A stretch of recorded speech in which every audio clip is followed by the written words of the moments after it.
Medicine king second young master से कहते हैं, सेकंड मास्टर। हाँ को आपने बहुत ही अच्छा फैसला सुनाया है। मैं आपकी बात से बिल्कुल मुताफिक हूँ। मैं आपके फैसले को मानने को तैयार हूँ। अब जबकि आपके फैसले के मुताबिक मैं हेजू टावर से कोई भी अपनी पसंद का ट्रेजर ले सकता हूँ, तो मुझे इनसे बुद्ध रूट्स चाहिए। सिस्टर चूचू उसकी ये बात सुनते ही बहुत ज़्यादा हैरान हो जाती है और कहती है, ऐसा नहीं हो सकता। हम लोग बुद्धि रूट्स किसी को भी नहीं दे सकते। ये हमारा खजाना है। जू टावर का खजाना किसी को भी नहीं दिया जा सकता। ये बात सुनते ही सेकंड प्रेस हाफ बहुत ज़्यादा गुस्सा हो जाता है और सिस्टर चूचू से कहता है, तुम्हारी हिम्मत कैसे हुई मेरे फैसले को ना मानने की? तुमने मुझे यहाँ पर फैसला करने के लिए बुलवाया था और मैंने तुम्हारे लिए एक बहुत ही अच्छा फैसला किया है, और फैसला करने के बाद अब तुम मेरी बात को मानने से इनकार कर रही हो। इसका क्या मतलब हुआ? क्या तुम मेरी बात को नहीं मान रही, या तुम्हें लगता है कि मैं एक बेवकूफ़ हूँ जो तुम्हारे लिए यहाँ पर आकर जजमेंट कर रहा हूँ? मास्टर लिन भी ये बातें सुनने के बाद सोच रहे होते हैं। तो इसका मतलब हंग वो यहाँ पर किंग चू के कहने पर आया है, यानी सिस्टर चूचू के कहने पर आया है, लेकिन उसने फैसला मेडिसिन किंग के हाक में सुनाया है। फिफ्थ एल्डर कहता है, हाँ वो बहुत ज़्यादा समझदार है। उसने एक ऐसा फैसला सुनाया है जो कि मेडिसिन किंग के लिए बहुत ज़्यादा फेवरेबल है। अब क्योंकि second prince imperial gate family से है, इसलिए यहाँ पर मौजूद कोई भी सेवन फैमिली वाला आगे बढ़कर इनकी हेल्प नहीं करेगा और हेयू टावर इस तरह बर्बाद हो जाएगा। जूफैन और जीटिया भी वहाँ पर खामोश बैठे होते हैं। जूफैन कहता है, जातांडी, सिस्टर चूचू को लगा था ये इसके बचपन का दोस्त है। ये अपनी फैमिली की पावर को यूज़ करते हुए हेयू टावर वालों की हेल्प करेगा, लेकिन सिस्टर चूचू को क्या पता था कि उसे धोखा मिलने वाला है। सिस्टर चूचू भी उसकी बातें सुनने के बाद रोना शुरू कर देती है और कहती है, ये एक फेक प्रिंस है, इसने मुझे धोखा दिया है। हाँ को सिस्टर चूचू से कहता है, चूचू तुम्हें ऐसा करने की ज़रूरत नहीं है। मैंने फैसला सुना दिया है, चुपचाप इसको मान लो। अगर तुम इस फैसले को नहीं मानती तो तुम्हारे लिए बहुत ज़्यादा मुश्किल हो जाएगा। हेयू टावर डिस्ट्रॉय भी हो सकता है। मास्टर डूडन आगे बढ़ती है और हाकम से कहती है, हमारे पास सिर्फ बुद्धि रूट्स है, जिसकी वजह से हमारा हेयू टावर अभी तक टिका हुआ है। अगर हमारे पास बुद्धि रूट्स नहीं रहेंगी तो फिर हमारा हेयू टावर डिस्ट्रॉय हो जाएगा। हाँ को सबसे कहता है, तुम सब लोगों को पॉइजन दिया गया है। अगर तुम सब लोग यहाँ पर पॉइजन से मर जाते हो तो फिर क्या होगा? फिर भी जो तुम्हारा टावर डिस्ट्रॉय हो जाएगा। लेकिन अब इन सारी बातों से कोई फ़र्क नहीं पड़ता, क्योंकि मैंने फैसला सुना दिया हुआ है, वो भी इन सारे एल्डर्स के सामने। अगर तुम मेरे इस फैसले को नहीं मानते तो फिर इंपीरियल गेट फैमिली का तुम्हें सामना करना पड़ेगा। मास्टर डूडायन भी उसकी बात सुनकर बहुत ज़्यादा डर जाती है और यहीं पर जू फैन बीच में बोल पड़ता है और हंसते हुए कहता है, मास्टर हांगपो, अगर मैंने आपकी बात को ठीक से सुना है तो मुझे लगता है आपने कहा था कि आप फैसला सुनाएंगे और उसके बाद यहाँ पर जितने भी एल्डर्स हैं वो इस फैसले को जज करेंगे। अब जबकि तुमने अपना फैसला सुना दिया है, अब बाकी के एल्डर्स की बारी है तुम्हारे इस फैसले को जज करने की कि तुमने फिर सही फैसला किया है या नहीं। जो बैन की बात करते ही वहाँ पर फिर से खामोशी छा जाती है और वो सारे के सारे एल्डर्स बहुत ज़्यादा चौंक जाते हैं। कहते हैं से, ये लड़का या तो एक बेवकूफ़ है या फिर पागल है। आखिर इसकी हिम्मत तो देखो, इंपीरियल गेट के यंग मास्टर के साथ पंगा लेने की कोशिश कर रहा है। हाँ को उसे कहता है, ये मसला हेयू टावर और मेडिसिन किंग, जो कि 7 बड़ी फैमिलीज़ में से 2 बड़ी फैमिलीज़ हैं, उन दोनों के दरमियान है। तुम्हारी हिम्मत कैसे हुई इन दोनों के दरमियान में बोलेगी? तुम होते कौन हो? जू फैन जल्दी से डैन डन का हाथ पकड़ता है और कहता है, अगर मैं हेयू टावर के मामलों में बोल नहीं सकता, हालांकि मैं उनका सान इन ला हूँ, यानी मैं उनका दामाद हूँ। अगर हेयू टावर का दामाद इस मसले में बात नहीं कर सकता तो फिर तुम्हें ये हक किसने दे दिया यहाँ पर आकर बात करने का? अपनी तशरीफ़ उठाओ और यहाँ से दफ़ा हो जाओ। ये बात सुनते ही हाँ को बहुत ज़्यादा गुस्सा हो जाता है और गुस्से के साथ साथ उसके ऊपर अटैक करने के लिए आगे बढ़ता है। लेकिन जैसे ही वो उसके करीब पहुँचता है, सिस्टर चूचू अपनी पियों को यूज करते हुए उसके हाथ को पकड़ लेती हैं। हाँ, वो सिस्टर चूचू को गरगर कर देखता है और कहता है, तुम्हारा ये सब करने का क्या मतलब है? इसने मेरे साथ बदतमीजी की है, मैं इसको मारने वाला हूँ, क्या तुम इसको बचा रही हो? सिस्टर चूचू से कहती है, क्या तुम इस कॉन्ट्रैक्ट को तोड़ने वाले हो जो कॉन्ट्रैक्ट हमारी फैमिलीज के दरमियान है ममेन है? हम लोग यहाँ पर फैसला करने के लिए जमा हुए हैं, किसी को मारने के लिए नहीं। और सोंगू ने जो भी बात की है, मुझे लगता है कि उसने बिल्कुल ठीक कहा है। तुमने जजमेंट दे दी है। अब ये बाकी के एल्डर्स को फैसला करना है कि तुमने बिल्कुल ठीक कहा है या फिर गलत कहा है। और वैसे भी तुमने अपना फैसला दे दिया हुआ है, तुम अपने फैसले से पीछे नहीं हट सकते।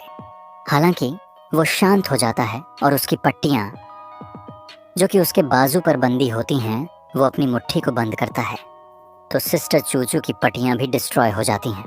वैसे तो हंगू बहुत ज़्यादा स्ट्रांग है, लेकिन वो सिस्टर चूचू की बात मान लेता है और कहता है, चलो ठीक है, सारे एल्डर्स को फैसला करने दो कि मैंने जो फैसला सुनाया है वो ठीक है या नहीं। क्योंकि हंगबू को पहले से ही पता है कि जहाँ पर जितने भी एल्डर्स हैं वो सारे उससे डरते हैं और कोई भी उसके खिलाफ बात नहीं करेगा। हंगबू वापस जाकर अपनी टेबल पर बैठ जाता है और फिर वहाँ पर मौजूद जितने भी एल्डर्स होते हैं उन सभी से कहता है, चलो फिर जल्दी से अपना अपना फैसला सुनाओ। तुम सब लोग क्या कहते हो? मेरी जजमेंट ठीक थी या नहीं?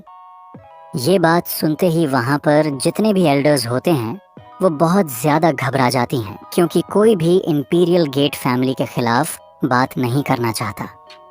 जूमिंग वैली के 5th एल्डर कहते हैं, अब जबकि ये फैसला हमें करना है, अगर हम लोग इसे नो कहते हैं तो इसका मतलब हम लोगों ने इंपीरियल गेट फैमिली को ऑफेंड किया है और ये हमारे दुश्मन बन जाएंगे। पर साथ ही 5th एल्डर हंसते हुए कहते हैं, मुझे लगता है कि आपने जो भी फैसला सुनाया है वो बिल्कुल ठीक था। मुझे इस फैसले से कोई भी मसला नहीं है। मेडिसिन किंग कहते हैं, जूमिंग वैली के 5th एल्डर तो बहुत ज़्यादा समझदार हैं, उन्हें पता है कि किस वक्त क्या करना है। 2nd यंग मास्टर ने जो भी फैसला सुनाया है वो बिल्कुल ठीक है, मैं भी इस बात को मानता हूँ।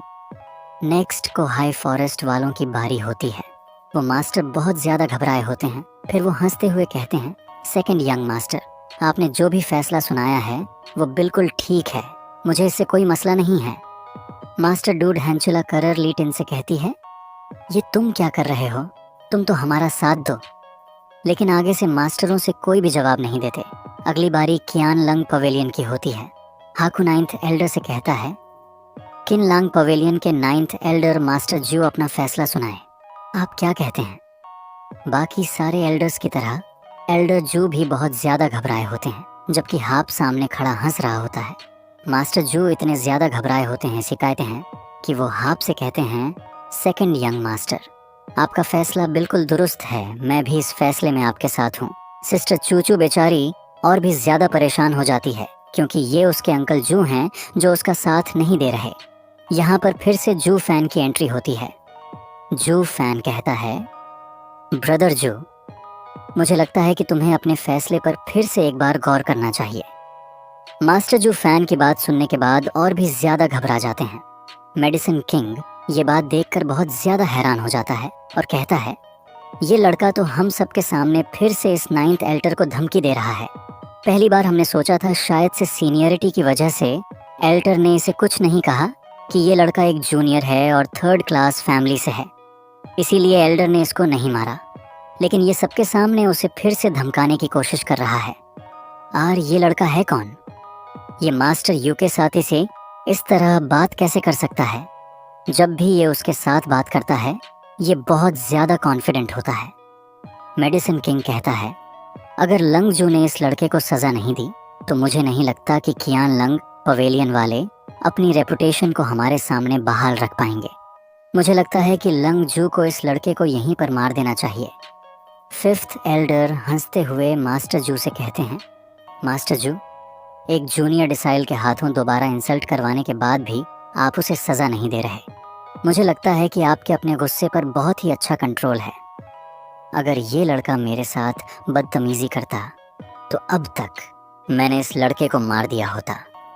मास्टर जू फैन की तरफ देखते हैं। जू फैन मास्टर जू की तरफ देखता है। मास्टर जू कहते हैं जू फैन कभी भी गलत नहीं होता। और साथ ही मास्टर जू चलाते हुए कहते हैं, सेकंड यंग मास्टर, मुझे लगता है कि आपने जो भी फैसला सुनाया है वो बिल्कुल गलत है। चलिए, मैं आपकी बात मान लेता हूँ कि हेजू टावर ने वहाँ पर अपना एक स्पाई भेजा था, लेकिन इसका मतलब ये नहीं कि आप इनसे इनका ट्रेजर छीन लें, क्योंकि अगर इनका ट्रेजर इनसे छीन लिया गया तो हेजू टावर ख़त्म हो जाएगा। और मुझे लगता है कि आप यहाँ पर मेडिसिन किंग का साथ देकर इनको डिस्ट्रॉय करने की कोशिश कर रहे हैं। मास्टर जू साथ ही सोच रहे होते हैं, अब जबकि मैंने ये बात कर दी है तो इसका मतलब हम लोग इंपीरियल गेट के खिलाफ हैं। लैंड यंग मास्टर बहुत ज़्यादा गुस्सा होने वाला है, लेकिन मुझे अपने ब्रदर जू फैन पर पूरा भरोसा है। उसका फैसला कभी भी गलत नहीं होता। अगर उसने कहा है इनको फेंड करने का तो ठीक है, मैं करूँगा। बाकी के तीनों एडर्स मुझे देखकर बहुत ज़्यादा हैरान हो जाते हैं और कहते हैं, ऐसा किसने सोचा था कि किन लांग बबलिन के मास्टर जो सेकंड यंग मास्टर के खिलाफ जाएंगे, वो भी सिर्फ हेजू टावर के लिए। जबकि हाकू भी बहुत ज़्यादा गुस्से में होता है और कहता है, मैं इंपीरियल गेट फैमिली से हूँ, यानी कि बाकी की 6 फैमिली से हमारी फैमिली बहुत ज़्यादा स्ट्रांग है। लेकिन इस थर्ड क्लास के लड़के ने मास्टर जियो को धमकी क्या दे दी? मास्टर जू हमारे खिलाफ जाने को तैयार हो गए हैं। और ये लड़का है कौन? ये कहाँ से आया है? और साथ ही हंगबू इस वजह से भी बहुत ज़्यादा गुस्से में होता है क्योंकि किन लांग पबन के मास्टर जू उससे डरने की बजाय जू फैन से डर रहे हैं। सबसे लास्ट बार जिन्हों मेंशन की बारी होती है, हाप जी टान से कहता है, तो जिन्हों मेंशन वाले क्या फैसला करते हैं? उनको क्या लगता है कि जो मैंने जजमेंट दी है वो ठीक है या गलत है? एल्डर जैसे ही उनको कुछ जवाब देने लगते हैं, वैसे तो वो बहुत ज़्यादा घबराए होते हैं। टन उनके कंधे पे हाथ रखता है और कहता है, ए लाडर, यहाँ पर मुझे बोलने दे, क्योंकि जिन्हों मैशन की तरफ से यहाँ पर मैं यंग मास्टर हूँ। एल्डर उसे कहते हैं, चलो ठीक है, तुम यहाँ पर बात कर सकते हो, लेकिन ये हमारे जिन्हों मैशन के फ्यूचर का सवाल है, इसलिए तुम्हें बहुत ही सोच समझ कर बोलना होगा। टिया उनसे कहता है, आप फिक्र मत करें, मुझे पता है मुझे क्या कहना है।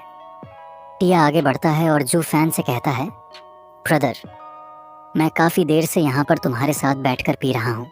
मुझे एक बात तो बताओ, क्या तुम वाकई में हेजू टावर के दामाद हो? जू फैन उसे कहता है, हाँ, मैंने थोड़ी देर पहले कहा था मैं हेजू टावर का दामाद हूँ।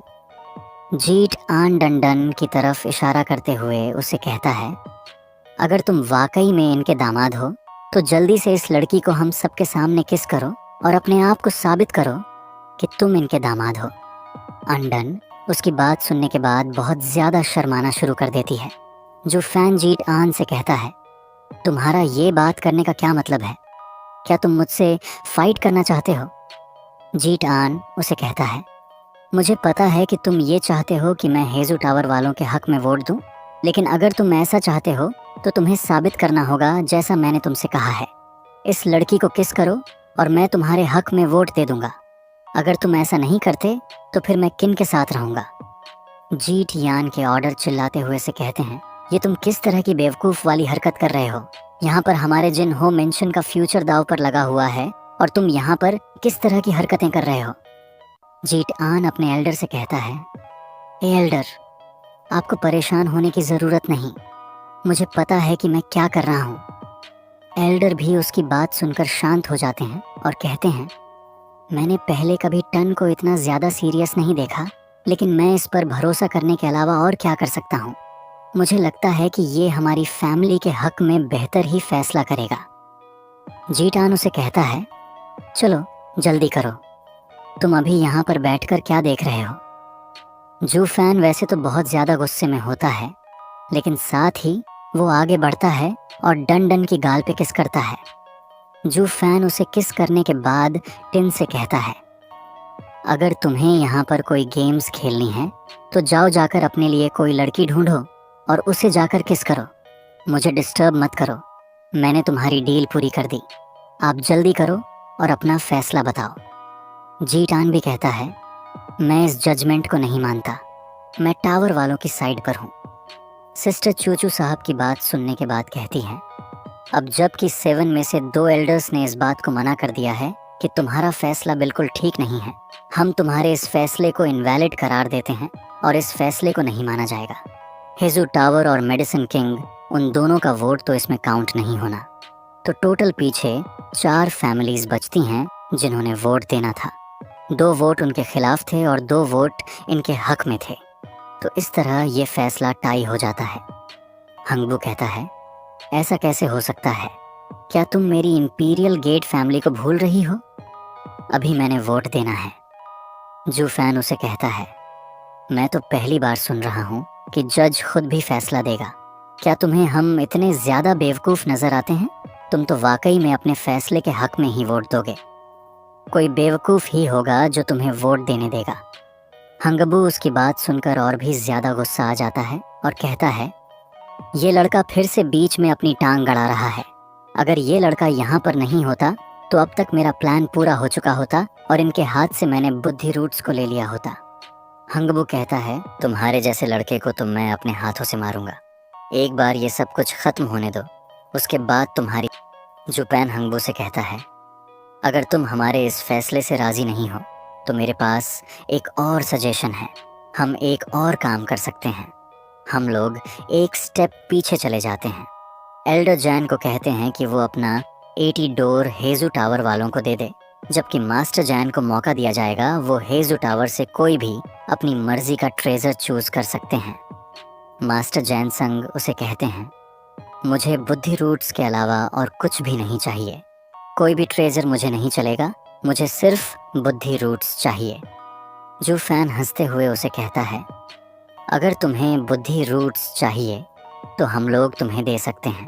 बुद्धि रूट्स तुम्हें देना इतना भी ज़्यादा मुश्किल काम नहीं है।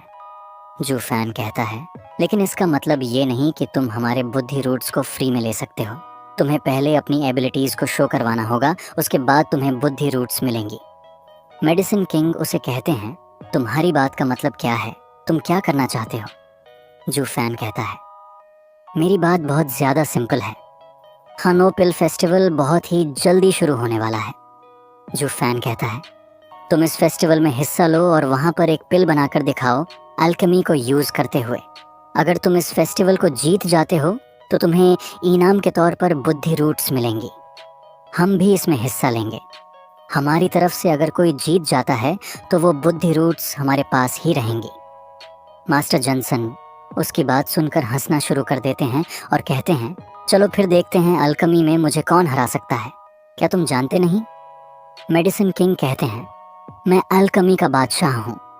हांग वो भी काफ़ी ज़्यादा खुश हो जाता है और कहता है, ये लड़का वैसे तो बहुत ज़्यादा समझदार लगता है, लेकिन इस वक्त इसने एक बेवकूफ़ी वाला फैसला कर दिया है। मेडिसिन किंग से कोई भी नहीं जीत सकता। मेडिसिन किंग इस हंजो बल फेस्टिवल को जीत जाएगा और इनाम के तौर पर इसे बुद्धि रूट्स मिलेंगी। हांग बोनसा से कहता है, मुझे इस लड़के की बात बहुत ज़्यादा पसंद आई।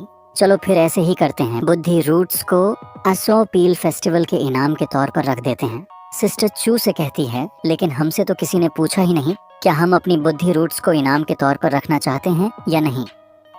अंकु उठकर खड़ा हो जाता है और कहता है, मैं बहुत ज़्यादा थक चुका हूँ, अब मैं तुम्हारी कोई बात नहीं सुनूंगा। मैं यहाँ से जा रहा हूँ। जैसे ही अपनी चेयर से उठकर बाहर जाने लगता है, सिस्टर चू से कहती है, रुको, मुझे बताओ तुमने ऐसा क्यों किया? वो उसे कहता है, मैंने तुम्हें अभी अभी एक मौका दिया था मेरी साइड पर आने का, लेकिन तुमने वो मौका गवा दिया। और साथ ही उसे कहता है, ये फैसला मेरी फैमिली का है, मेरा नहीं है। मैं भी कुछ नहीं कर सकता और ना ही तुम कुछ कर सकती हो। अगर तुम थोड़ी सी ओबेडिएंट होती और हमारी बात पहले ही मान लेती तो तुम्हारे साथ ये सब कुछ नहीं होता। फिर हाकू वहाँ से चला जाता है, जबकि मेडिसिन किंग वहीं पर खड़ा होता है और सिस्टर चूचू से कहता है, ऑनर, चूचू ने सारी बात को बहुत ही गलत समझ लिया है। हमारी मेडिसिन किंग फैमिली जथस परेर, मुझे तुम्हारी बुद्धि रूट्स में कोई भी इंटरेस्ट नहीं है और ना ही वो चीज़ मुझे चाहिए। तुम्हें क्या लगता है कि ये सब कुछ मैं अपनी मर्जी से कर रहा हूँ? नहीं, यहाँ पर अगर कोई खेल रहा है तो ये सारे का सारा प्लान इंपीरियल गेट वालों का है। ये बुद्धि रूट्स उनको चाहिए, मुझे नहीं। ये बात सुन के सिस्टर चूचू और भी ज्यादा हैरान हो जाती है क्योंकि उसे एक बहुत बड़ा धक्का लगता है। डसन किंग हंसते हुए से कहता है, क्या तुम्हारी उस बूढ़ी ग्रैंड माँ ने तुम्हें इस बारे में नहीं बताया? इंपीरियल गेट वाले तुम्हारी ग्रैंड माँ से बुद्धि रूट्स को मांगा था, लेकिन तुम्हारी ग्रैंड माँ को उनके पास उनका गुस्सा हो गया और उसने अपनी ट्रेजर को उनसे देने से मना कर दिया। इसी वजह से इंपीरियल गेट वाले तुम्हारे खिलाफ हैं। मेडिसिन किंग उसे कहते हैं, अब जब कि तुम्हें काफ़ी कुछ पता चल चुका है तो चलो फिर ठीक है, मैं तुम्हें एक और सीक्रेट के बारे में बताता हूँ जो तुम्हें नहीं पता। मेडिसिन किंग उसे कहता है, क्या तुम्हें लगता है कि तुम्हारी ग्रैंडपा को मैं हरा सकता हूँ? क्या तुम्हें लगता है कि मैं उसको हार्म पहुँचा सकता हूँ? अपनी स्ट्रेंथ के साथ मेरे पास इतनी स्ट्रेंथ नहीं है कि मैं तुम्हारी ग्रैंड माँ को नुकसान पहुँचा सकूँ। सिस्टर चूचू उसकी बात सुनकर और भी ज़्यादा हैरान हो जाती है। मास्टर उसे कहते हैं, तुम्हें क्या लगता है, क्या मैंने उसको नुकसान पहुँचाया? नहीं, ऐसी बात नहीं है। इस सब के पीछे भी इंपीरियल गेट वाले हैं। हाँ, मुझे पता है कि तुम मेरी बात सुनकर बहुत ज़्यादा चौंक रही हो और तुम्हें चौंकना भी चाहिए। क्या तुम्हें पता है कि तुम्हारी ग्रैंड माँ के ऊपर सबसे पहले किसने अटैक किया था? इंपीरियल गेट के मास्टर ने उसके ऊपर अटैक किया था और उसके बाद मैंने अपने 7 कलर वाले पॉइजन को यूज़ करते हुए उसके ऊपर अटैक किया, जिसकी वजह से वो मर गई। मास्टर जनसंग उसे कहते हैं, तुम्हें क्या लगता है, क्या इंपीरियल गेट वाले तुम्हारी हेल्प करेंगे?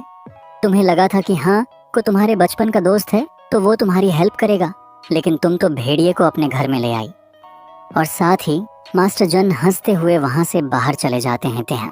जबकि सिस्टर चूचू उनकी सारी बातें सुनने के बाद बहुत ज़्यादा ड्रामाटाइज्ड कर रोना शुरू कर देती है। सिस्टर चूचू अपने आप को ब्लेम करती है और कहती है, ये मैंने क्या कर दिया? तो इसका मतलब हिज़ू टावर की बर्बादी में सबसे बड़ा हाथ मेरा है। ये सब कुछ मेरी वजह से हुआ है। नेक्स्ट सीन हाल के बाहर का दिखाते हैं। जू फैन डन के साथ बाहर जाता है, जबकि जी टियान और मास्टर जू दोनों ही बाहर खड़े उसका इंतज़ार कर रहे होते हैं। जू फैन आगे आगे चल रहा होता है, जबकि डन उसके पीछे पीछे होती है। जू फैन उसे कहता है, तुम मेरे पीछे पीछे क्यों आ रही हो? जाओ यहाँ से, जाओ जाकर अपना काम करो। नन्नू से कहती है, ये तुम कैसी बात कर रहे हो? पहले तुमने सारे ऑल्टर्स के सामने मुझे किस किया, अब मैं तुम्हारी हूँ। अब तुम मुझे यहाँ से जाने का कैसे कह सकते हो? तुम तो बहुत बड़े मतलबी इंसान हो। जू फैन उसे कहता है, इसमें बड़ी बात कौन सी है? मैंने तुम्हें सिर्फ एक बार किस ही तो किया है, इसमें कौन सा पहाड़ गिर गया? चलो, आप जल्दी से इस बात को भूल जाओ। वैसे भी मैंने तुम्हारे हेयू टावर को बचाने के लिए ये सब कुछ किया था। अगर मैं तुम्हें वहाँ पर किस नहीं करता तो जिन मैशन वाले तुम्हारा साथ नहीं देते। और साथ ही जो फैन उसे धमकी देते हुए कहता है, दोबारा फ्यूचर में कभी भी इस किस के बारे में बात मत करना। अब जल्दी से यहाँ से निकलो और मुझे अपनी शक्ल दोबारा मत दिखाना। साथ ही जो फैन आगे की तरफ बढ़ जाता है, लेकिन वो उसे फिर से पीछे से आवाज़ देकर रोक लेती है और कहती है, सोजू, मुझे लगता है कि ये सारे लोग तुमसे बदला लेने के लिए यहाँ पर खड़े हैं, क्योंकि तुमने हाल के अंदर इन सब की बहुत ज़्यादा इंसल्ट की थी। मुझे लगता है कि तुम्हें मेरे साथ वापस हाल के अंदर चले जाना चाहिए, क्योंकि ये लोग अगर तुम्हें पकड़ लेंगे तो ये तुम्हें बहुत ज़्यादा पीटेंगे। जू फैन उसे कहता है, तुम्हें इस सारी बात से क्या फ़र्क पड़ता है? ये हम मर्दों का काम है। तुम जाओ यहाँ से, मुझे उनके साथ जाकर निपटने दो। फिर जू फैन आगे बढ़ जाता है और उसे कहता है, और मेरी बात याद रखना, दोबारा कभी मेरे करीब मत आना। डन उसकी बात सुनने के बाद जल्दी से पीछे की तरफ मुड़ जाती है। फिर जू फैन सीधा उन सब के पास चला जाता है और अपने पास से अपनी रिंग निकाल कर पहन लेता है और उन सब से कहता है, तो कैसे हो सब लोग? काफ़ी अरसा हो गया तुम सब लोगों को नहीं देखा। टन कहता है, तो वाकई में तुम तो वही स्टूपिड जू फैन हो। टन जू फैन से कहता है, अगर तुमने मुझे हाल के अंदर बैठकर मुझे डरपोक नहीं कहा होता तो मुझे कभी भी यकीन नहीं आता कि ये तुम हो। मुझे अभी भी अच्छी तरह से याद है, किंग मिंग सिटी में माउंटेन के ऊपर मैंने तुम्हें डरपोक कहा था। टन आगे बढ़ता है और जू फैन को कोनी मारते हुए कहता है, अच्छा मुझे ये बताओ, हमारी सिस्टर इन लॉ कहाँ पर है? भाभी कहाँ पर है? तुम उसे कहाँ पर छोड़कर आ गए हो? जू फैन उसे कहता है, अपनी बकवास बंद करो, वो तुम्हारी भाभी नहीं है। मास्टर जू भी आगे बढ़ते हैं और जू फैन से कहते हैं, ब्रदर जू फैन, मैं ये बात तुमसे जानना चाहता हूँ। थोड़ी देर पहले तुमने मुझे कहा था कि मुझे हेयू पैलेस का साथ देना चाहिए और मैंने हेयू पैलेस का साथ दिया है।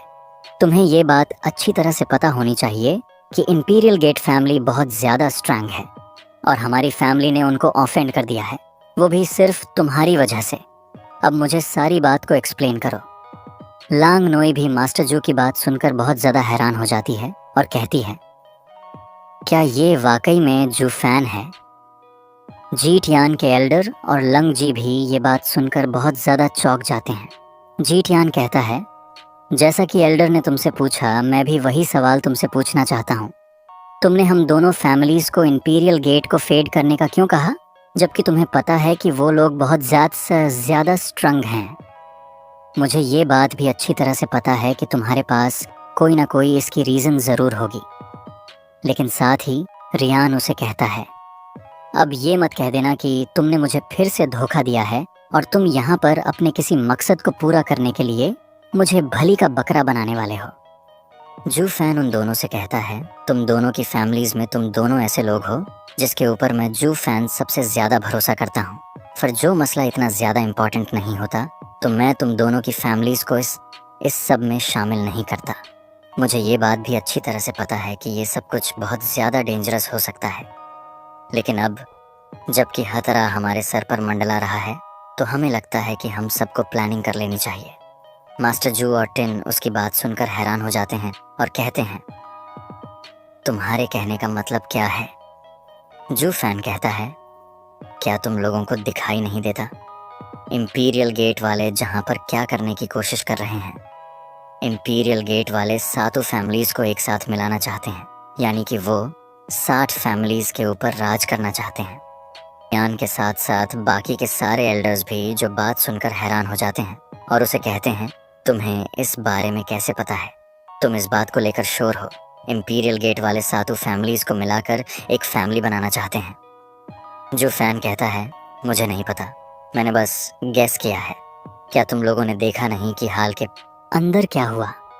हाल के अंदर जो कुछ भी हुआ उसको मैं आपको 2 स्टेप्स में करके बताता हूँ। पहली बात तो ये है कि हाकम यहाँ पर कुछ अचीव करने के लिए आया है। वो यहाँ पर 7 फैमिलीज़ का ट्रस्ट हासिल करने के लिए आया है। उसके अलावा उसने हेयू टावर को बहुत ज़्यादा वीक कर दिया। वो एक एक करके सारी फैमिलीज़ को अपने रास्ते से हटा देगा। वो फैमिलीज़ उसका साथ देंगी, वो उनको अपने साथ मिला लेगा, जबकि बाकी की फैमिलीज़ को वो लोग डिस्ट्रॉय कर देंगे। उन लोगों ने हेयू फैमिली और जेनोमेशन के दरमियान में एक फ़ाइट क्रिएट करने की कोशिश की, जबकि ये बात साफ जाहिर है। हैंगपो और मेडिसिन किंग दोनों आपस में मिले हुए हैं। हमने जब यहाँ पर बैठकर फैसला सुनाया था तब उसे पता चला कि यहाँ पर 3 तरह की फैमिलीज़ हैं। ऐसा है, सबसे पहली फैमिलीज़ वो हैं जो कि उसकी बात मानेंगी, जैसे कि जोमिन वैली वाले, मेडिसिन पैलेस वाले, जबकि दूसरे ग्रास वाले हैं जैसे कोहे फॉरेस्ट वाले। वो लोग उसे इतना ज़्यादा डरते हैं कि उनसे कोई फ़र्क नहीं पड़ता। जबकि तीसरी टाइप की फैमिलीज़ हैं अनसेटिस्फाइड, यानी कि तुम दोनों की फैमिलीज़। तुम दोनों की फैमिलीज़ ने उसके सामने रिबेलियस बात को तुम्हारे सामने सिंपल तौर पर रखूं तो इसका मकसद यही है कि जितनी फैमिलीज़ ने उसका साथ दिया है वो उन सारी फैमिलीज़ को अपनी फैमिली में मिला लेगा, जबकि बाकी की फैमिलीज़ यानी कि तुम तीनों की फैमिलीज़, जिनमें मेंशन, किन, लंग पवेलियन और हेयू टावर, तीनों को डिस्ट्रॉय कर दिया जाएगा।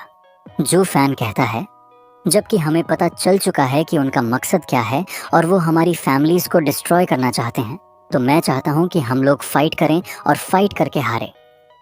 जी टियान और मास्टर जू दोनों ही उसकी बात सुनकर बहुत ज़्यादा हैरान हो जाते हैं और कहते हैं, अब हमें भी थोड़ी बहुत समझ आ रही है कि हांगबू ने यहाँ पर क्या किया है। पहले तो हमें लगा था कि वो बहुत ज़्यादा एरोगेंट है और यहाँ पर सिर्फ अपनी बदमाशी दिखा रहा है, लेकिन वो बहुत ज़्यादा समझदार है, इसलिए उसकी फैमिली ने उसे यहाँ पर भेजा है। वो यहाँ पर चूज कर रहा है कि किस फैमिली को अपने साथ मिलाना है और किस फैमिली को डिस्ट्रॉय करना है। वो सारे जू फैन की बात सुनकर काफी ज्यादा परेशान हो जाते हैं और कहते हैं, अगर जू फैन की बात सच है तो इसका मतलब इंपीरियल गेट वाले बहुत ही जल्दी हम पर अटैक करने के लिए आएंगे और एक एक करके हमारी फैमिलीज को डिस्ट्रॉय करना शुरू कर देंगे। लांग कहती है, चाहे जो भी हो, तुमने ये सारी बातें गैस की हैं। अगर तुम्हारा गैस गलत हुआ तो उसके बाद क्या होगा? हम लोग इंपीरियल गेट को अपना दुश्मन बना लेंगे, भी सिर्फ तुम्हारे गैस की वजह से। जू फैन उसे कहता है, हाँ, ये बात तुम्हारी बिल्कुल ठीक है। ये मेरा सिर्फ एक गैस है, लेकिन तैयारी करने में क्या हर्ज है। हम लोग उन सब से फाइट करने की तैयारी तो कर सकते हैं, क्योंकि कल को कुछ भी हो सकता है। अगर वो लोग हमारे खिलाफ नहीं जाते तो हम लोग कुछ भी नहीं करेंगे, लेकिन अगर वो हमारे खिलाफ जाते हैं, चांद हैं, तो फिर हम लोग उनसे फाइट करने के लिए रेडी तो हो। अगर मैं तुम्हारी जगह पर होता तो जैसे ही वो लोग मुझे इस तरह का कोई साइन दिखाएंगे, जैसे वो मेरी फैमिली पर अटैक करने वाले हैं, मैं उनकी पूरी की पूरी फैमिली को डिस्ट्रॉय कर दूंगा। टन जू फैन से कहता है, अच्छा ठीक है, मैं तुम्हारी बात मान लेता हूँ कि वो सब लोग 7 फैमिलीज को मिलाकर एक फैमिली बनाने वाले हैं। रास्ते में जो भी फैमिली आएगी वो उसको डिस्ट्रॉय कर देंगे। लेकिन मुझे एक बात तो बताओ, वो लोग तो सारा काम स्टेप बाय स्टेप कर रहे थे। यानी वो सब लोग पहले हेयू टावर को डिस्ट्रॉय करने वाले थे, लेकिन हम दोनों फैमिलीज ने तुम्हारे कहने पर हेयू टावर का साथ देकर इस बार को और भी ज्यादा आग दे दी है। मुझे लगता है कि हम पर भी बहुत जल्दी अटैक हो सकता है। जू फैन उसे कहता है, हेयू टावर 60 फैमिलीज में से सबसे ज्यादा वीक फैमिली है, इसीलिए तो इंपीरियल गेट वालों ने सबसे पहले उसे डिस्ट्रॉय करने का फैसला किया है। जू फैन उन साहब से कहता है, मुझे एक बात बताओ, अगर एक बार हेयू फैमिली डिस्ट्रॉय हो गई तो उसके बाद तुम में सेकंड कौन सी फैमिली नेक्स्ट होगी? वो सारे जू फैन की बात सुनकर बहुत ज्यादा चौंक जाते हैं। जू फैन सबसे कहता है, मैंने हेयू टावर को इसलिए बचाया है क्योंकि अगर वो लोग जहां पर हेयू टावर को डिस्ट्रॉय करने में कामयाब हो जाते हैं तो उसके बाद हम लोग ये नहीं जान पाएंगे कि उनका अगला निशाना कौन सी फैमिली होने वाली है। टन आगे बढ़ता है और जो फैन से कहता है, तुम मुझे एक बात तो बताओ, इस हिप से तुम्हारा क्या फ़ायदा होने वाला है? जहाँ तक मैं तुम्हें जानता हूँ, तुम एक मतलबी और खुदगर्ज इंसान हो। तुम अपने मतलब के बिना कोई भी काम नहीं करते, किसी की भी हेल्प नहीं करते। जू फैन हल्का सा मुस्कुराता है और लांग नुई से कहता है, मिस लांग नुई, क्या तुम्हें याद है मैंने तुम लोगों से कहा था कि 10 साल में मैं अपनी लू फैमिली को इंपीरियल फैमिली से भी ज़्यादा पावरफुल बना दूंगा? लांग नो कहती है, हाँ, मुझे वो कॉन्ट्रैक्ट अच्छी तरह से याद है। तुमने हमारे सामने एक बड़ी लंबी छोड़ी थी। जू फैन उन साहब से कहता है, तो मैंने जहाँ पर वही किया है। मैं अपनी लू फैमिली की स्ट्रेंथ को बढ़ा रहा हूँ, जबकि इंपीरियल गेट की स्ट्रेंथ को कम कर रहा हूँ, क्योंकि जब वक्त आएगा 10 साल के बाद मेरी लू फैमिली इतनी ज़्यादा स्ट्रांग हो जाएगी कि इंपीरियल गेट वाले भी मेरी फैमिली के सामने टिक नहीं पाएंगे। मास्टर जियो जिन हो मेंशन वालों से कहते हैं, मुझे लगता है कि जू फैन की बात बिल्कुल ठीक है। हमें हेयू टावर वालों को बचाना होगा। हम दोनों फैमिलीज़ को मिलकर काम करना होगा। जीटियान जू फैन से कहता है, लेकिन मुझे एक बात की समझ नहीं आई। तुमने वहाँ पर ऐसा क्यों कहा कि तुम हंगो पील फेस्टिवल वर्ल्ड में कम्पीट करना चाहते हो? तुमने मेडिसिन किंग को एक मौका दे दिया है। तुम्हें पता है कि वो सबसे बेस्ट अल्केमिस्ट है, उसे कोई भी नहीं जीत सकता। जू फैन कहता है, तुम मेरी बात का मकसद नहीं समझे। वो लोग हेयू टावर को यहीं पर डिस्ट्रॉय करने वाले थे, लेकिन मैंने हेयू टावर को जिंदा रहने का एक मौका दिया है। और वैसे भी तुम्हें वर्ल्ड फेस्टिवल के बारे में इतना ज़्यादा परेशान होने की ज़रूरत नहीं है। तुम लोग बस इतना करो कि फ्यूचर में मेरी हेल्प करते रहना। हेयू टावर को डिस्ट्रॉय होने से बचाना है। वो लोग भी उसकी बात सुनकर हैरान हो जाते हैं और कहते हैं, तो इसका मतलब तुम्हारे पास एक प्लान है? क्या तुम वाकई में 100 बिल फेस्टिवल के दौरान मेडिसिन किंग को अल्केमी में हरा सकते हो? जो फैन उनके सामने हंसते हुए कहता है, ये तो सिर्फ अल्केमी है और मेरे सामने मेडिसिन किंग है। मेरे सामने उसकी अल्केमी बिल्कुल बेकार है। मेडिसिन किंग 7th ग्रेड का एक अल्केमिस्ट है और पूरे टीनी में एम्पायर में 7th ग्रेड का कोई भी दूसरा अल्केमिस्ट मौजूद नहीं है। और उसे एम्पायर का नंबर 1 अल्केमिस्ट भी कहा जाता है। मास्टर जू भी जू फैन की बात सुनने के बाद सोच रहे होते हैं, कहीं ऐसा तो नहीं कि इस जू फैन ने कुछ अल्केमी की टेक्निक्स को भी हासिल कर लिया है और ये मेडिसिन किंग से भी ज़्यादा बड़ा अल्केमिस्ट बन चुका है। जबकि जीटी यान भी बहुत ज़्यादा हैरान होता है और सोच रहा होता है, ये लड़का तो वाकई में एक मॉन्स्टर है। अब इसे अल्केमी भी आती है, पहले इसके पास फॉर्मेशन भी थी। हर बार ये अपना कोई नया स्किल दिखाकर मुझे बहुत ज़्यादा हैरान कर देता है। मैं तो इस तक पहुंच ही नहीं पा रहा। हालांकि मुझे पता है कि जू पैन की अल्केमी की टेक्निक्स इतनी ज़्यादा सिंपल नहीं है। ये कुछ अलग ही तरह की अल्केमी की टेक्निक्स को यूज़ करता है। लेकिन ये तो मैंने कभी सोचा भी नहीं था कि जू फैन 7th ग्रेड की पिल्स बना सकता है। ये मेडिसिन किंग को टक्कर दे सकता है। जू फैन आगे जसना शुरू कर देता है और कहता है, लगता है कि तुम दोनों मेरे बारे में बहुत कुछ सोच रहे हो। तुम्हें इतना ज़्यादा हाईली सोचने की ज़रूरत नहीं है। मुझे इतनी ज़्यादा अल्केमी नहीं आती। हो सकता है कि मैं इस कंपटीशन में हार जाऊं। जू फैन कहता है, हमें अल्केमी को परफॉर्म करने के लिए 3 चीज़ों की ज़रूरत होती है, कल्टीवेशन, टेक्निक्स और फायर। जितनी ज़्यादा आपकी कल्टीवेशन होगी, आप अपनी अल्केमी टेक्निक्स को उतने ही अच्छे से संभाल सकते हैं। और रही बात टेक्निक की, टेक्निक हर अल्केमिस्ट की सीक्रेट होती है। यही तो वो सीक्रेट है जिससे वो अपनी अल्केमी को परफॉर्म करता है, जो वो किसी को नहीं बताता। और तीसरे नंबर पर फायर आती है। जितनी अच्छी आपके पास फायर होगी, आप उतने ही अच्छे से अल्केमी को परफॉर्म कर सकते हैं। देखिए हैं, मेरे पास अच्छी फायर नहीं है, लेकिन मेरे पास ब्लू फायर है। पता नहीं ये कितनी ज़्यादा अच्छी है, लेकिन उसकी फ्लेम्स बहुत ज़्यादा पावरफुल है। जू फैन अपने आप में सोच रहा होता है, अब जबकि मेरे हाथ में ब्लू फायर है तो मुझे लगता है कि मैं इस ब्लू फायर को यूज़ करते हुए एक 7th ग्रेड की पिल बना सकता हूँ। मास्टर जियो से कहते हैं, अगर तुम इस कॉन्टेस्ट को हार जाते हो तो फिर क्या होगा? जू पैन कहता है, अगर ऐसा होता है, हम लोग कंपटीशन को हार जाते हैं तो मैं बुद्धि रूट्स को चोरी कर लूँगा और यहाँ से भाग जाऊँगा।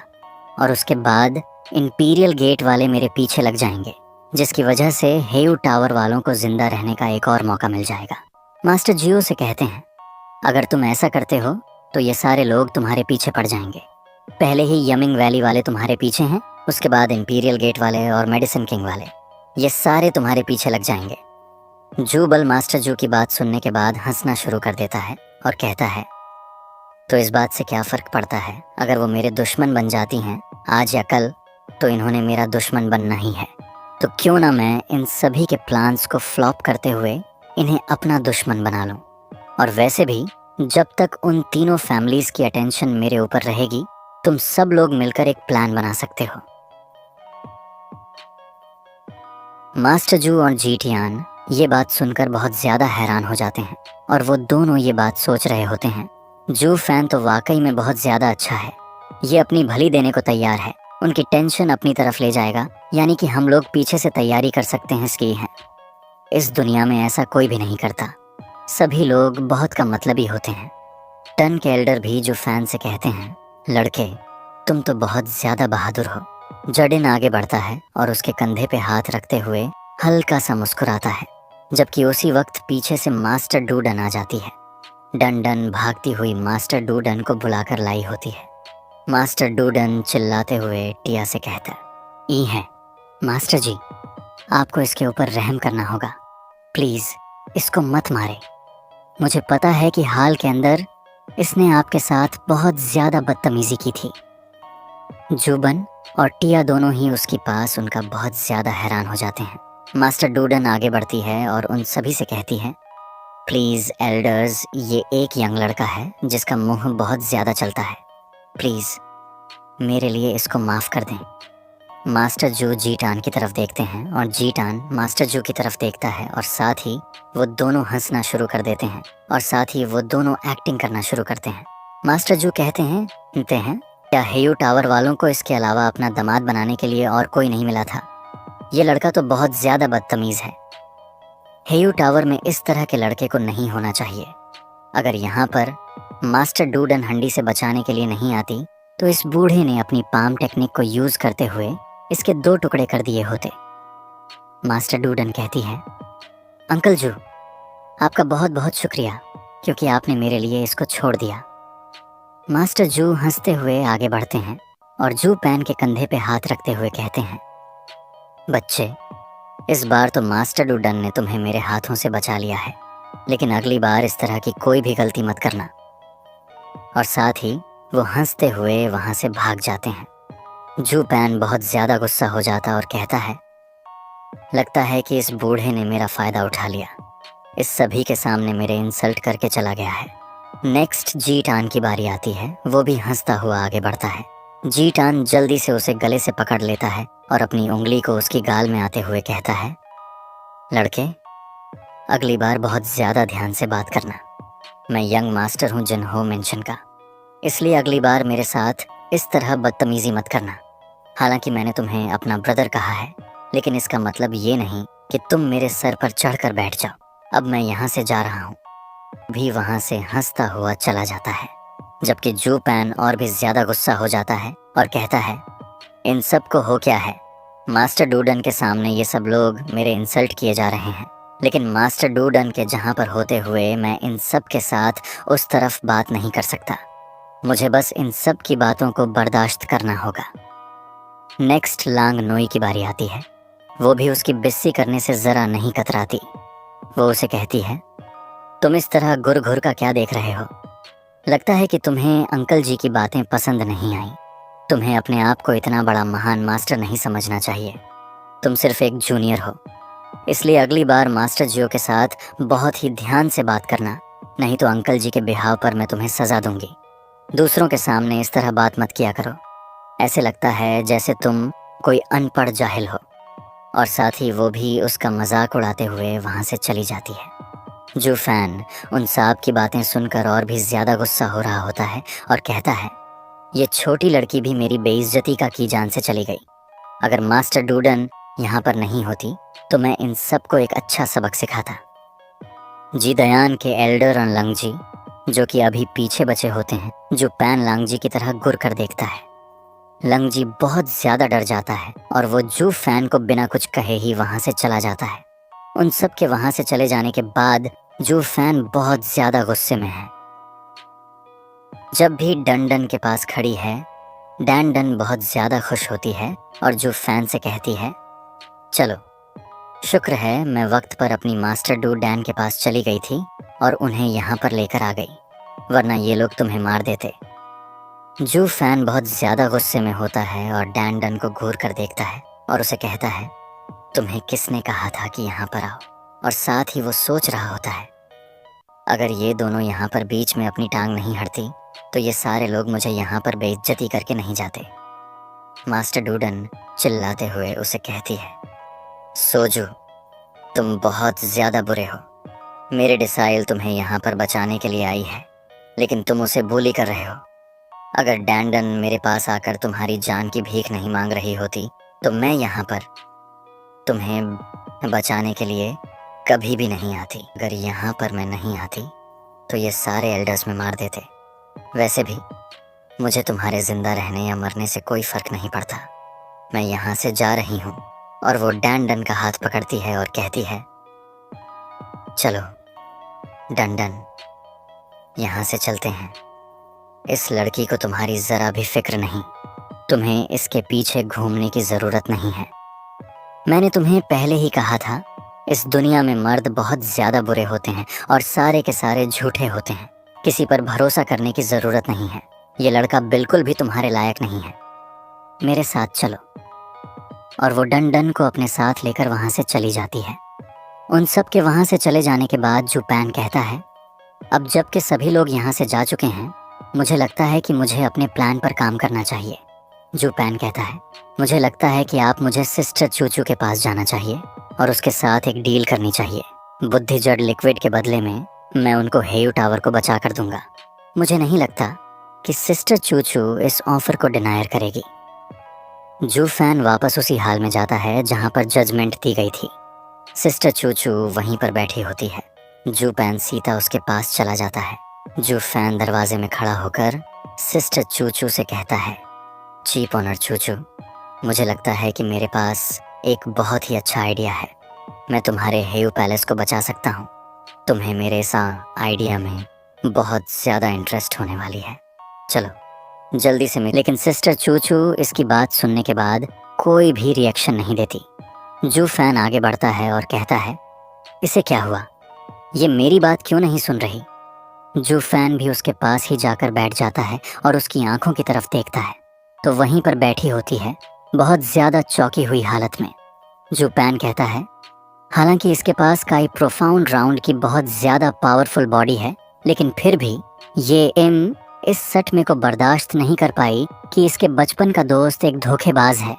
क्या वाकई में किसी मर्द का धोखा इतना ज़्यादा पावरफुल हो सकता है कि किसी लड़की को इस सिचुएशन में डाल दे? जू पैन कहता है, नहीं, ऐसा नहीं हो सकता। ये तो एक लड़की है और लड़कियों का दिल बहुत ज़्यादा कमज़ोर होता है, इसी वजह से इसकी ये हालत है। जू फैन काफ़ी ज़्यादा गुस्सा हो जाता है और कहता है, अगर तुम्हें इसी हालत में रहना है तो फिर रहो, लेकिन मुझे अपना बुद्धि जड़ लिक्विड तो दे दो। जू फैन कहता है, पता नहीं मुझे क्या हो गया है। अगर मैं कालीद से मिला होता इस हालत में तो फिर मैं इसके ऊपर हंसना शुरू कर देता, लेकिन आज थोड़ी सी डिफरेंट स्टोरी है। मैं इसके लिए बहुत ज़्यादा इमोशनल फील कर रहा हूँ। मुझे पता है कि अगर सिस्टर चूचू यहाँ पर हार मान लेती है तो उसका हेयू टावर डिस्ट्रॉय हो जाएगा। ये अपने हेयू टावर को नहीं जा पाएगी और इससे इंपीरियल गेट वालों का प्लान पूरा हो जाएगा। मैं नहीं चाहता कि हेयू टावर वाले डिस्ट्रॉय हो जाएं, इसलिए मुझे इसको जगाना होगा। मुझे इसको ओरिजिनल हालत में वापस लाना होगा ताकि मैं इससे बुद्धि जेट लिक्विड ले सकूं। मैं इससे बुद्धि जड़ लिक्विड को छीन नहीं सकता। मैं बस इससे बात करके उससे वो ले सकता हूँ। अगर ये मुझे देने को तैयार हो जाए तो फिर ठीक है। जू फैन उसके पास बैठा बहुत सारी बातें करता है और उसे बार बार कह रहा होता है, सिस्टर चूचू जागो, मैं यहाँ पर तुम्हारे हेयू टावर को बचाने के लिए आया हूँ, मेरी बात सुनो। लेकिन वो उसकी कोई भी बात नहीं सुन रही होती। जू पैन कहता है, लगता है जो मेरी बात ऐसे नहीं सुनने वाली। मेरे पास और कोई रास्ता नहीं बचा, मुझे अपनी स्पेशल टेक्निक को यूज़ करना ही होगा। नहीं, मैं इसको इस हालत से बाहर नहीं निकाल पाऊंगा। जू फैन आगे बढ़ता है और अपनी हिप्नोसिस वाली टेक्निक को उसके कार के करीब जाकर यूज़ करते हुए उसे कहता है, सिस्टर चूचू, तुम इस हालत में कितनी देर तक बैठी रहोगी? क्या तुम्हें अपने हेयू टावर को बचाना नहीं है? जू पैन के इतना कहते ही सिस्टर चूचू अपने सट में से बाहर निकल आती है और अपने सामने जू फैन को देखकर काफ़ी ज़्यादा खुश हो जाती है और कहती है, तुम्हारा बहुत बहुत शुक्रिया, तुमने मुझे सट में से बाहर निकाला। जू फैन भी उसके सामने काफ़ी ज़्यादा खुश हो जाता है और कहता है, मैं भी बहुत ज़्यादा खुश हूँ कि तुम अपने सट में से बाहर निकल आई। अब मुझे तुम्हें एक बात बतानी है, चलो जल्दी से मेरी बात सुनो। सिस्टर चूचू उसे कहती है, ज़रा रुको, मुझे पता है कि तुम क्या कहने वाले हो, तुम्हें और कुछ कहने की ज़रूरत नहीं है। सिस्टर चूचू जल्दी से उठकर खड़ी हो जाती है और कहती है, मुझे सब कुछ पता चल गया है कि हेयू टावर की हालत किस वजह से हुई है। हेयू टावर की सारी हालत की जिम्मेदार मैं हूँ। ये सब कुछ मेरी वजह से हुआ है और मुझे लगता है कि मुझे अब आखिरी काम करना होगा ताकि मैं अपने हेयू टावर को बचा सकूं।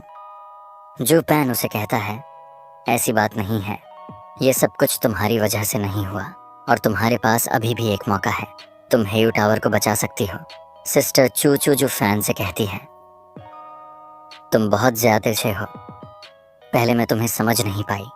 तुमने हाल के अंदर मुझे लगा शायद उनके साथ बदतमीज़ी कर रहे हो, लेकिन तुमने जैसे कैसे करके उन दोनों बड़ी फैमिलीज़ को हमारे हक में वोट देने के लिए मना लिया और साथ ही तुमने हमें एक और मौका दे दिया है।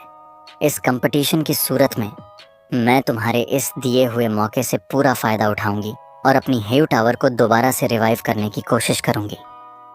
जू पैन फिर से उसके साथ डील की बात करने वाला होता है, लेकिन सिस्टर चूचू से फिर से रोक देती है और कहती है, तुम्हें और कुछ भी कहने की ज़रूरत नहीं, मुझे पता है कि तुम क्या कहना चाहते हो। फैन को उसकी सारी बातें सुनकर बहुत गुस्सा आ रहा होता है क्योंकि वो उसकी एक भी बात नहीं सुन रही। सिस्टर चूचू से कहती है, मुझे पता है कि तुम मुझे कहकर बस दिलासा देने वाले हो, इसलिए तुम्हें ये अल्फाज कहने की ज़रूरत नहीं है। हमारा बाइटन फेस्टिवल बहुत ही जल्दी होने वाला है, लेकिन उससे पहले हमारे पास काफ़ी सारा टाइम है। मेरे पास एक काम है जो मुझे करना है। वो उसका हाथ पकड़ती है और कहती है, चलो मेरे साथ, मैं तुम्हें एक जगह पर लेकर चलती हूँ। जो फैन बेचारा भी उसके साथ खींचा हुआ जा रहा होता है और सोच रहा होता है, सिस्टर चूचू, क्या तुम मेरी बात सुनोगी? मैं यहाँ पर तुम्हें दिलासा देने के लिए नहीं आया, बल्कि मैं तुझे यहाँ पर एक डील करने के लिए आया था। हिजू टावर की बैकयार्ड का सीन दिखाया जाता है, जहाँ पर एक माउंटेन रेंज है। सिस्टर चूचू जो फैन को वहाँ पर लेकर जाती है, वहीं पर माउंटेन के अंदर एक सी ग्रेड डोर होता है। सिस्टर चूचू उसके सामने जाकर खड़ी हो जाती है और कहती है, सिस्टर चूचू, हेजू टावर की चीफ ऑनर आपसे मिलना चाहती है। सिस्टर चूचू के इतना कहते ही सामने का दरवाज़ा खुल जाता है। सिस्टर चूचू और जू फैन अंदर चले जाते हैं। आंटी टावर से कहती है, तुम्हें हर बार यहाँ पर आने पर मुझसे परमिशन मांगने की ज़रूरत नहीं है। तुम तो हेजू टावर की चीफ ऑनर हो, तुम अपनी मर्जी से यहाँ पर आ जा सकती हो। सिस्टर चूचू उसे कहती है, आंटी टाओ, आप इस जगह की ऑनर हैं। मैं हेजू टावर की चीफ ऑनर हूँ, लेकिन फिर भी मैं यहाँ पर बिना परमिशन के नहीं आ सकती। जू फैन जैसे ही उस माउंटेन के अंदर जाता है, उस केव के अंदर, तो जू फैन कहता है, यहाँ पर तो बहुत ज़्यादा ठंड है। यहाँ पर हो क्या रहा है? लगता है कि यहाँ पर मुंजन की बहुत ज़्यादा एनर्जी है। वहीं पर जू फैन की नज़र सामने एक बूढ़ी औरत पर पड़ती है, जो कि कल्ट वेट करने की स्टेज में बैठी होती है। जू फैन कहता है, इस औरत को तो पॉइजन दिया गया है और पॉइजन की वजह से इसकी पूरी की पूरी बॉडी पत्थर की तरह हार्ड हो चुकी है। जू फैन उसको देखकर ये सोच रहा होता है, मुझे तो इस बात की समझ नहीं आ रही कि ये औरत जिंदा है या मरी हुई है। इसकी पूरी की पूरी बॉडी पत्थर की तरह हार्ड हो चुकी है, लेकिन फिर भी ये अपनी बॉडी के रिस्ट्रिक्शंस को दूर करते हुए आवाज़ कैसे पैदा कर सकती है? अभी थोड़ी देर पहले सिस्टर चूचू इसी के साथ बात कर रही थी। पता नहीं इस बूढ़ी औरत की कल्टिंग कितनी ज़्यादा भाई होगी। जो फैन सिस्टर चूचू से कहता है, मैंने तो ऐसा सोचा भी नहीं था। क्या हेजू टावर के पास वाकई में इतना पावरफुल मास्टर है? उसी वक्त आन टाओ पीछे से निकलती है और कहती है, पागल लड़के, ये तो एक लिविंग डेड है। जो फैन शवाज सुनकर काफ़ी ज़्यादा चौंक जाता है और जल्दी से पीछे की तरफ घूम कर देखता है, तो आंटी टाओ पीछे की तरफ खड़ी होती है। आंटी टाओ से कहती है, इस मास्टर की पूरी बॉडी बहुत ज़्यादा हार्ड हो चुकी है। ये ना तो बोल सकती है, ना ही सुन सकती है और ना ही चल फिर सकती है। यहाँ पर जो कुछ भी हो रहा है वो सब कुछ मैं कर रही हूँ, और चूचू के साथ बात भी मैंने की थी। सिस्टर चूचू आंटी टाओ से कहती है, आंटी टाओ, प्लीज़ इस लड़के को माफ़ कर दे। इस लड़के की कल्टिवेशन इतनी ज़्यादा हाई नहीं है, इसलिए ये आपको यहाँ पर सेंस नहीं कर पाया। आंटी टाओ भी काफ़ी ज़्यादा खुश हो जाती है और कहती है, चूचू, मैंने आज से पहले तुम्हें किसी भी लड़के को इस तरह डिफेंड करते हुए नहीं देखा। आंटी टाओ उसे कहती है, कहीं ऐसा तो नहीं कि ये लड़का तुम्हारा है? आगे वो कुछ नहीं कहती। वो उसे कहती है, कहीं तुमने इसको दिखा तो नहीं दिया? यहाँ पर कंफ्यूजन क्रिएट करने की कोशिश की जा रही है, कुछ दिखाने का कहा जा रहा है, लेकिन मैं आपको पहले ही बता देता हूँ।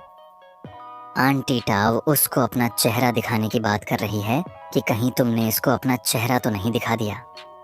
सिस्टर चूचू आंटी टाव की बात सुनने के बाद शर्माना शुरू कर देती है, क्योंकि सिस्टर चूचू ने जू फैन को पहले ही अपना चेहरा दिखा दिया हुआ है, जबकि जू फैन को इस बात की समझ नहीं आ रही होती।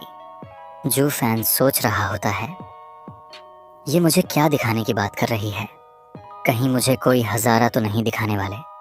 चूचू जू फैन को धक्का देते हुए कहती है, ये हमारे टावर के चीफ अल्केमिस्ट है, आगे बढ़ो और इन्हें रिस्पेक्ट दो। जू फैन उसकी बात सुनकर काफ़ी ज़्यादा हैरान होता है और कहता है, अरे तुम मुझे इस केव में लेकर क्यों आई हो, वो भी अपनी चीफ अल्केमिस्ट के पास? कहीं ऐसा तो नहीं कि तुम ये चाहती हो कि मैं इससे अल्केमी की स्किल सीखूं? तुम्हें लगता है कि मैं अल्केमी में इतना ज़्यादा वीक हूँ? मैं तुम्हारी इस मास्टर को सिखा सकता हूँ, लेकिन उसके लिए भी पहले मुझे इसे टेस्ट करना होगा कि क्या ये इतनी ज़्यादा क्वालिफाइड है कि ये मुझसे सीख सके। जू फैन जैसे उसके करीब पहुंचकर नीचे झुकते हुए उसे रिस्पेक्ट देता है तो उसका चेहरा देखकर बहुत ज्यादा हैरान हो जाता है। जू फैन कहता है, क्या ये 7 कलर वाला पॉइजन है? आंटी डाउ उसे कहती है, क्या तुम मेरे चेहरे को देखकर बहुत ज्यादा सरप्राइज हो गए? कहीं ऐसा तो नहीं मैंने तुम्हें डरा दिया हो? आंटी डाउ हंसते हुए कहती है, हमारे हेजू टावर की सारी लड़कियां इतनी ज्यादा सूरत नहीं हैं, मुझे ही देख लो। सिस्टर चू चू चिल्लाते हुए उसे कहती है, जो तुम्हें आंटी टाओ के साथ इस तरह रूडली बिहेव नहीं करना चाहिए, चलो उनसे माफी मांगो। जू फन आंटी टाओ से कहता है, आंटी टाओ, ये लगता तो ऐसे है जैसे आपके ऊपर 7 कलर पॉइजन ने अटैक किया है, लेकिन आपके चेहरे पर जो जो निशान है ये 7 कलर पॉइजन की वजह से नहीं है। आंटी टाओ से कहती है, लड़के, तुम तो बहुत ज्यादा समझदार हो। तुमने एक ग्लास में ही समझ लिया कि ये सब कुछ 7 कलर पॉइजन की वजह से नहीं हुआ। हाँ, तुम बिल्कुल ठीक हो, ये 7 कलर पॉइजन की वजह से नहीं हुआ। ये तो तब हुआ था जब मैं अल्केमी परफॉर्म कर रही थी। मैं 7 कलर पॉइजन का एंटीडोट ढूंढ रही थी। जूफिन एंटीडाउ से कहता है, क्या तुम यहाँ पर एंटीडोट बना रही थी या फिर पॉइजन बना रही थी, जिसकी वजह से तुम्हारी ये हालत हो गई है? आंटी टाओ उसकी बात सुनने के बाद हंसना शुरू कर देती है और कहती है, हाँ, मुझे भी नहीं पता कि मैं यहाँ पर क्या कर रही थी। वैसे तो मैं एंटीडोट बना रही थी, लेकिन मुझे नहीं पता चला कब वो पॉइजन बन गया। आंटी टाओ उसे कहती है, मैं पिछले 3 साल से इसी केव के अंदर बैठकर इस एंटीडोट को रीड करने की कोशिश कर रही हूँ। मैं इसको बनाने की कोशिश कर रही हूँ, लेकिन जब भी मैं इसको बनाती हूँ मुझे ऐसा ही लगता है मैंने किसी एंटीडोट को नहीं बल्कि एक पॉइजन को बनाया है, क्योंकि ये पिल मेडिसिन की बजाय एक पॉइजन लगती है। मुझे मेडिसिन किंग की इस बारे में तो तारीफ करनी ही चाहिए, क्योंकि उसके 7 कलर पॉइजन का एंटीडोट बनाना इतना भी ज़्यादा आसान काम नहीं है। हम लोग उसके फार्मूला को लेने के बाद भी उसका एंटीडोट नहीं बना पा रहे। और साथ ही आंटी टाव उसे फार्मूला की तरफ इशारा करती है। जो फैन ऊपर की तरफ देखता है तो ऊपर एक इंसानी स्किन लटकी होती है। इंसानी स्किन के ऊपर फार्मूला लिखा होता है एंटीडोट बनाने का।